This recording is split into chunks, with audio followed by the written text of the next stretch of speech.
All right, welcome everyone. My name is Jenny Castle, and I am the Gallery and Programs Director at the Rose Center for the Arts at Lower Columbia College.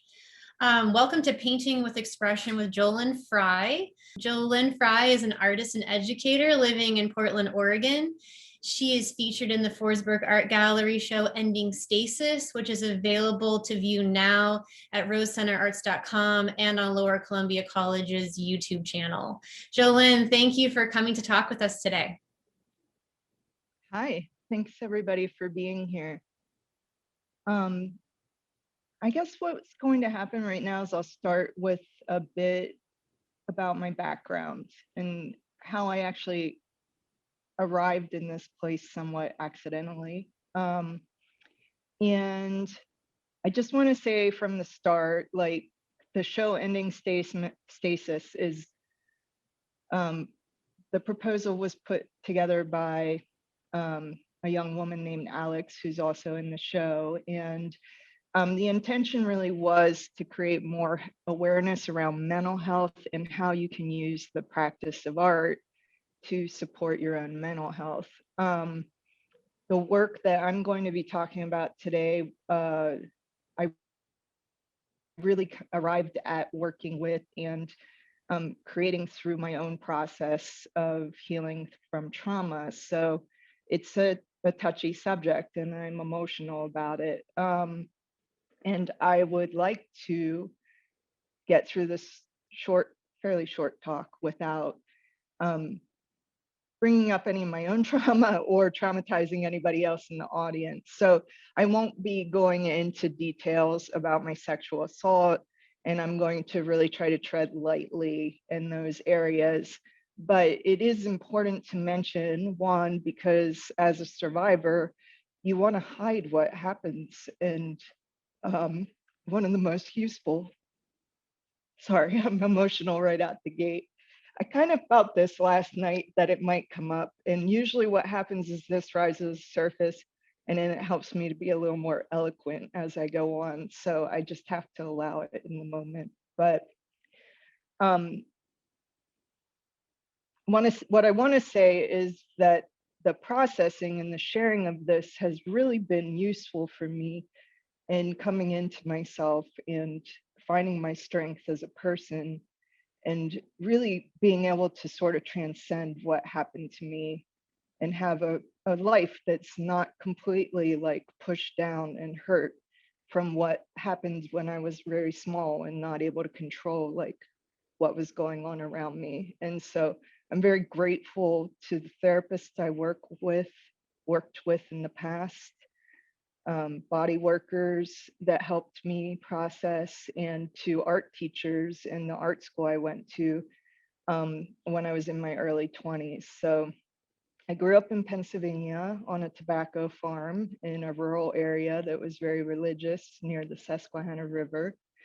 And when I graduated from high school, I attended art school for 6 years in a very studio intensive school. And you can see some of my paintings in the background that I'm currently working on. And I graduated from art school and I had visited Portland, Oregon a few times and I loved it here. So I moved here and I made landscape paintings and still lifes. And I never really imagined that I would make paintings around figure works or large scale art. And in my process of going to therapy, one of the things that continually came up for me was issues with disassociation.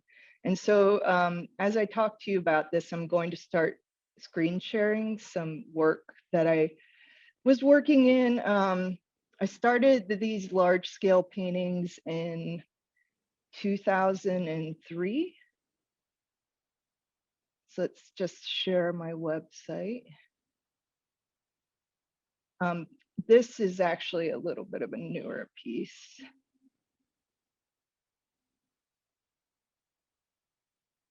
And Jenny, you interrupt me if I not actually sharing my website the way that I think I am right now. I'm flicking through these because I want to get, so this was the first piece I started in 2003. 2004, I had a child that was going into kindergarten and a 2-year-old. And the reason that I started going to therapy was mostly because as I became a parent, I found it very difficult to stay present. And I was very often triggered by things that were around me. And I wanted to have a better experience of life and a better relationship with my children. So this painting was really not, I didn't set out to paint an 8-foot tall woman with a baby. I kind of got this idea that it would be really useful for me to make a large painting. And I had an art practice because I was already painting landscapes, and I had a studio area. And in my therapy process, I started doing daily journaling that involved having little watercolors where I would just intuitively choose color or process, and there was no judgment or criticism for myself in that process. I was just always allowed in those moments for myself to make the marks according to how I was feeling. And sometimes that was really negative and angry or hurt. And other times those small diagrams would turn into more interesting pieces of art. And so I made hundreds of those. And then I got inspired and decided to have these 4 5 by 8 foot, so they're 8 feet tall, canvases stretched. And I just started abstractly making marks on them color based on how I was feeling. And then I would step back and meditate or stare at them and try to, without judgment or direction, almost in a kind of automatic process, just allow me to paint what came out. And I actually had a lot of reactions to making these. It took about 4 years, and I was painting landscapes and still life in between. So I wasn't just working on these. I would work on them a couple of days a week for a few hours at a time and then move on to another smaller piece. But they were very much for me about parenting, about grief. During the time that I was making these, my father died in an accident really suddenly. So that was, I feel like a lot of what this painting was about was like letting him go. And it was, a difficult time. And I had an artist block for 6 months where I found it very, very hard to paint during that time. I never, when I started creating these, really thought about how I would show them or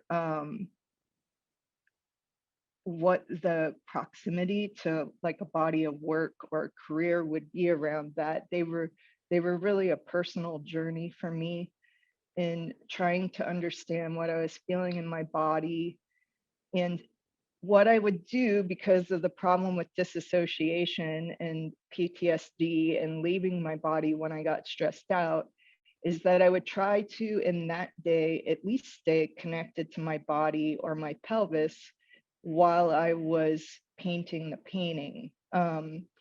So they became sort of springboards for me in monitoring myself in a safe space when I was alone, and then being able to reflect when I walked away. And I never really meant for them to be much more than that. But when you make something that's 8 foot tall, it's really kind of hard to hide something like that. They're they're there. You have to put them in storage or have them in your studio, and people see what you're doing. So I finished the last of these 4 pieces, which is this one. It's called The Resistor, The Resisted, and The Path Between. in 2006, and I showed them in a small gallery. And then I went on during the next 2 years. These paintings are all, I believe, 4 by 5 feet, to create more around the same premise, exploring how I was feeling, starting abstractly, not even really having an idea of a figure coming out of it, and working with a therapist the whole time, on my own personal work, sometimes twice a week, and sort of doing these off on the side without much thought. And, you know, after you process anger around traumatic events, you usually run into grief. And after that grief, what I've had is sort of a feeling of relief and transcendence and opening to be able to explore other parts of my life more fully. So I believe I showed these in 2009 at the Launchpad Gallery with the bigger body of work. I really like this painting. You can see the little skull baby here in the center below the rib cage. It's called Tenderness. And then after that show, I really felt like, years are passing. So this one was finished in 2012, as this one was. This is one of my favorite paintings I've ever made. It's called "I'm Not Untied," and I think that really it was reflective of me really being able to let go of a lot of what had happened in my past and sort of embrace and love myself for who I am. And so when you see these darker marks in the center, they were really painted around that expression of not knowing what I was doing or how to make marks. There often is, for me, a lot of refusal in the process, or feeling depressed and stuck and not knowing what to do. And then I paint about that feeling of struggle for myself alone, like in the privacy of my own studio. And then as I get that out, usually other colors come in and open up in the process. So I think this piece is significant. And, this is like 6 years, at least 6 to 8 years after I started the body of work. This one's called Allowance. This one is called Songs for My Child. And it's very much was reflecting on disassociation and grief. And so you can kind of see the anatomical heart here, and then also the pelvis in the bottom right-hand corner, and grief. And this one's called Separation. Now, as I moved in, this is kind of the last chapter, these 5 foot by 6 feet across studies. And this one is called The Aftermath. And to tell you the truth, this was really kind of a frustrated painting when I started it. A lot of these dark undermarks were about me not knowing what to paint or what to do. And then when you see the lighter marks on top, they came from a more exploratory place. I didn't paint it intending it to look like water. It just sort of ended up feeling like that, like raindrops falling on a pond. And I really like that piece too. And this one we'll come back to. These are pelvis studies. Sometimes I use anatomical props and then paint abstractly around them to help me like focus on certain parts of my body. This one is actually of a photograph I took of myself in a meadow in Germany while meditating. And so the kind of brain study and movement was just a reflection of that time. And then this gives you an idea of the scale of work. I believe this is like Meeting Self is the title of this work. And the last time this piece was shown was like 2018 at the Ford Gallery, and it was shown alongside of the work that's currently in the Forsberg Gallery. And I think it was the last painting in the series that I completed. Somebody was kind enough to donate 2 8 by 10 foot canvases to me, which was really helpful, and I attempted to make the best use that I could of them. The other one, the sister painting to that, is called The Protectors. And as you can see, it's 2 abstracted rib cages. And so I was really grateful for the opportunity to share this work, and thank you for coming today for the talk. I'm just, if I didn't do another thing, I feel like I really accomplished something with this, and I'm very grateful for the opportunity to show and share this work with a greater community. I wish at this moment that I wasn't quite so emotional, but I need to be patient with myself about that and understand that that's just part of being human. So I'm going to hand it over to Jenny and open up for questions. And please feel free to ask me anything. I really appreciate you being here today. Thank you.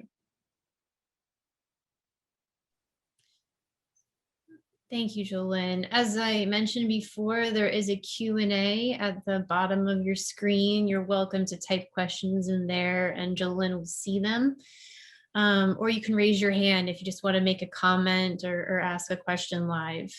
So we'll give a few minutes for that before we set up for the painting demo. Jolyn, there's a question in the Q&A. Do you name your paintings before or after you paint them? Do you want to kind of talk about naming the object? That would be really interesting. Oh yeah, that's a very good question. I actually name them before I show them. And sometimes I scribble the names on the side of the painting as I'm working on it and then cross them out and change it as it goes along. It can be, and sometimes I journal, like I have a studio journal that I write in, and I'll pull the names out of that. A lot of times I don't necessarily understand the significance or what the painting is like or about in relation to myself until some time has gone by, maybe a few months. And so the name could change, or the name comes to me in that process of getting ready for a show. Occasionally, I just have to pick a name and pull something out of a hat and then change it 2 years later as I really realize what's going on. The first painting I showed you with the 8-foot tall woman with like the child kind of in hands or womb is called The Defender, the Defended, and maybe the Unborn Child. I'd have to have the full title in front of me. And those names, as all of them, I pick after the work is completed. And I definitely chose them based on what the work meant to me. I hope that answers your question. Thank you, Jolyn. I have a question. You jumped over I think it's the Azure Islands painting pretty quickly, yeah. and you said you'd come back to it. I was going to come back to it, and then I got nervous and forgot. I'm going to go back there again because it's a good question. Did you have one specifically about it? Or no, I just kind of wanted to come back to it because it is in the gallery right now, and I would love to hear more about that painting in particular. Yeah, let's go back there. I mean, I felt like, is that the painting you see now? Yes, perfect. I felt like this painting really, it's called Azure Islands, Places I Want to Be or Places I Want to Go. I've changed the title a few times, but all around that.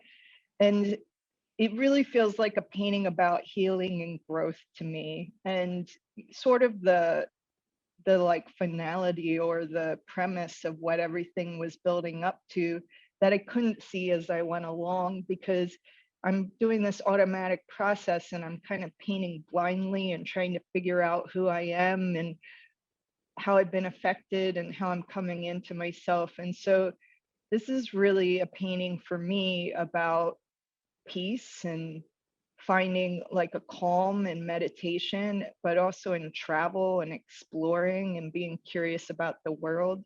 So it's both for me like a map of an internal system, like related to a pelvis, but also like a world map of like looking at an ocean with islands and thinking about places to know more about or explore that I've never been.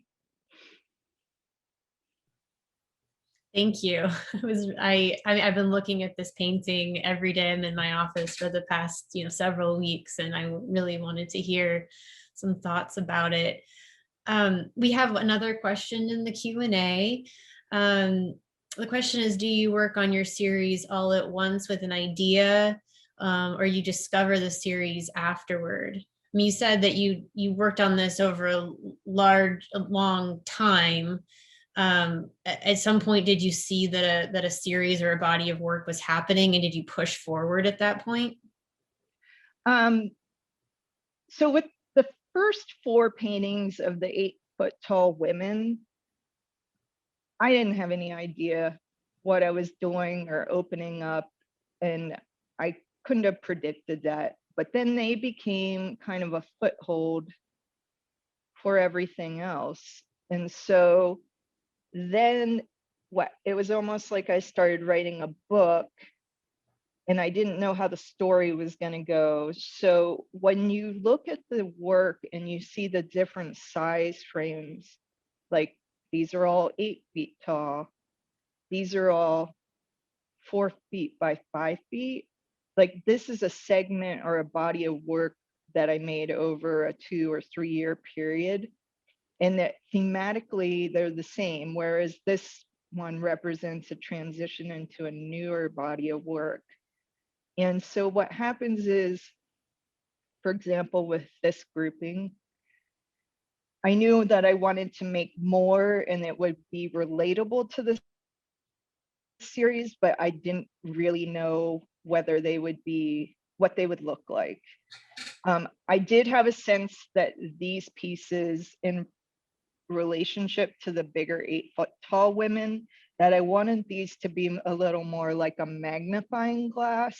And I knew that before I started the painting, that it was almost like, let's zoom in a little closer, but more abstractly, and try to examine this knot in my system around what happened and what I'm doing here. And so I think you can see that in these.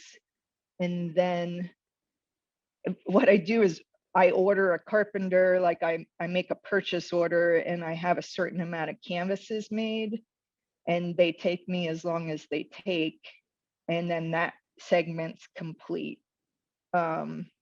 Whereas then after that show, then I was like, I think I'll do 6 more 5 by 6 feet canvases, and I have them made and I have them prepped, and then spend a number of years working on those while the others are in storage. So I do not know, though, at that time before I start them, anything other than I'm going to try to look at my system and maybe explore some unknown territory in myself, like with some curiosity and grace and self-kindness, and kind of just giving myself the opportunity to express and see what happens. Another question from Peter Harris. At what stage does the automatic painting process transition into addressing the legibility or impact of the painting as a whole?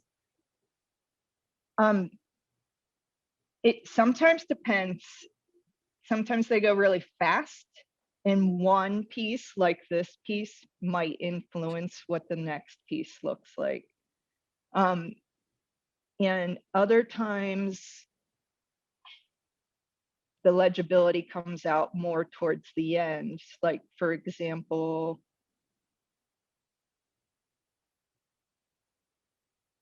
this piece wasn't really definable until the last day that I worked on it. And then it just came to be. And it was a fairly fast painting that I worked on 3 or 4 times, not 3 or 4 years. And I left it alone. But usually there's a maybe 5 to 10 hours where things are really not clear of painting that might be happening over a longer period of time. And then somewhere in the middle section, I get a sense this is a figure, or this is representational in this way. And then I start defining it based on that. I often think in my head or my mind cerebrally that I have to do more or say more than I actually really end up needing to. So I do this thing of trying to make myself stop before I overpaint, because it's exposing to share your work as an artist. So I think sometimes I see this with my students, and I know this with myself, that something could be called finished and be really interesting and appealing to an audience. But for me, not out of a sense of like needing that I'm actually inspired, but more out of a sense of fear of criticism or having done something wrong. I want to try to fix it. So I'd say that in answer to your question, which I think I already answered, in addition, there's like knowing when to stop is actually the most difficult part. Starting is the easiest and the most freeing. And then there's like a sense of alarm in deciding when it's actually complete.